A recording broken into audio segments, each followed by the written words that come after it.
अस्सलामु अलैकुम वरहमतुल्लाहि वबरकातुहू।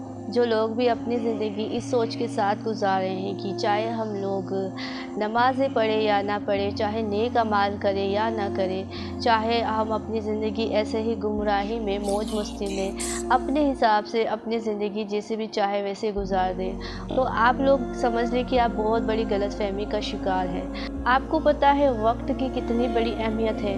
क़यामत के रोज़ हम सब इंसानों से वक्त के बारे में भी सवाल होगा कि हमने हमारी उम्र कहाँ गुजारी और ज़्यादा से ज़्यादा वक्त कहाँ पर गुजारा। और आजकल हम लोग ड्रामों में, फ़िल्मों में, म्यूज़िक वगैरह में अपनी इन फालतू के कामों में अपने वक्त को बर्बाद करते रहते हैं। लेकिन वक्त हमारे लिए बहुत ज़्यादा ज़रूरी है। ये वक्त का बर्बाद करना हमारे लिए बहुत ज़्यादा नुकसान की बात हो सकती है, ख़सारे की बात हो सकती है। तो आज की हमारी वीडियो में हम बात करने वाले हैं कि तो हम लोग ऐसे ही अपने वक्त को ज़ाया करते हैं फालतू की चीज़ों में, तो उस वक्त को कहाँ पे लगाया जाए, हमें अपने वक्त को कहाँ पे ज़िंदगी में ऐसे कौन से काम करने चाहिए जिनसे हमारा टाइम वेस्ट ना हो और हमारी दुनिया और आखिरत दोनों चीज़ें मैनेज कर पाए। तो इसी से मुतालिक अल्लाह ताला ने कुरान पाक में एक सूरा नाज़िल फरमाई है जिसका नाम है सूरा अल असर। ये सूरा हमें बताती है कि हमें वक्त को कहाँ लगाना है, हमारी ज़िंदगी का मकसद क्या है, हमें करना क्या है। और सबसे बड़ी बात यह है कि इस सूरा में अल्लाह ताला ने कसम खा कर कहा है कि तमाम के तमाम इंसान, चाहे नेक हो, गुनहगार हो, कोई भी हो, सारे इंसान नुकसान में और ख़सारे में हैं। नुकसान और ख़सारे में कैसे हैं, आइए जानते हैं हम इस सूरा से।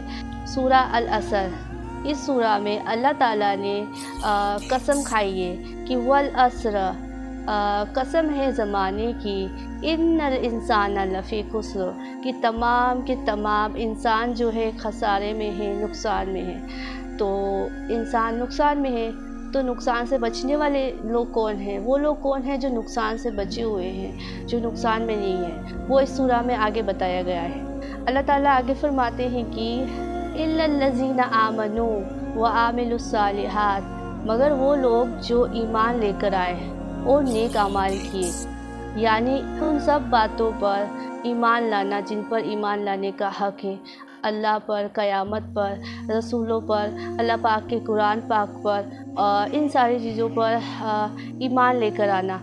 ईमान लाने के बाद हम सब पर फ़र्ज़ है कि हमें नेक अमाल करने हैं। इसके बाद अल्लाह ताला आगे फरमाते हैं कि वतवासौ बिल हक़ वतवासौ बिस सब्र, और वो लोग जो हक़ बात की ताकीद करते हैं, हक़ बात की नसीहत करते हैं और सब्र की नसीहत करते हैं। यानी अगर आप ईमान लेकर आए और नेक अमाल करते हो तो आप पर फ़र्ज़ है कि आप दूसरों की इस्लाह भी करें, दूसरों को भी आप नेकी की तरफ बुलाएं, नेक कामों की तरफ बुलाएं, अच्छे काम करने की नसीहत करें। और उसके बाद है सब्र, सब्र की वसीयत, यानी अगर आप हक़ की तरफ आते हो, दीन की तरफ आते हो, लोगों को हक़ बात की तरफ बुलाते हो, तो ज़रूरी नहीं है कि हर कोई आपकी बात को समझे, हर कोई आपकी बात को मानेगा। बहुत से लोग आपके ख़िलाफ़ होंगे, आपके लिए बहुत सारी परेशानियाँ आएगी, आज़माइशें आएगी। तो उन आज़माइशों पे सब्र करना, उन पर ख़ुद भी सब्र करना और दूसरों को भी सब्र करने की नसीहत करना। तो 4 काम आपको करने हैं। अगर आप नुकसान पाने वाले लोगों में से नहीं होना चाहते, नुकसान से बचना चाहते हो, तो आपको 4 काम करने हैं। ईमान लेकर आना, ईमान लाने के बाद नेक अमल करना और हक़ बात की नसीहत करना और ख़ुद भी सब्र करना और दूसरों को भी सब्र की नसीहत करना। तो ये है वो 4 काम। अगर आप इन पर अमल करते हो तो आप नुकसान पाने वाले लोगों में शामिल होने से बच जाएंगे। तो कोशिश करें इन 4 बातों पर अमल करने की और अपनी ज़िंदगी में वक्त को सही जगह पे लगाओ।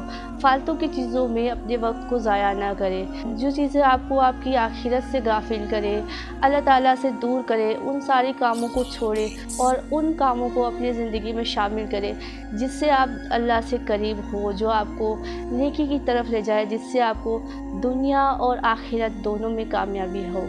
तो कोशिश करें इन कामों पर अमल करने की और अपने वक्त को सही जगह पर लगाएं जिससे आपको दुनिया और आखिरत दोनों में कामयाबी हासिल हो।